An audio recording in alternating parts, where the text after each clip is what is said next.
Naliligo si Rinren. Ito aking kuya. Si kuya ko Rinren. Paliguan. Ang aking damulag. At kuya. Diba? Ligo yan. Ligo yan ang Rinimar na yan eh. Ligo yan si Rinren na yan eh. Laki-laki na yan eh. Kasi marunong magligo eh. Tanda na. Diba kuya? Kuya ng paa mo. Hindi ng paa.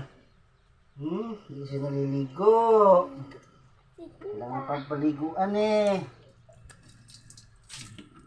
Diba kuya? Kuya. Wah. Maligo. Ang kuya. Yeah.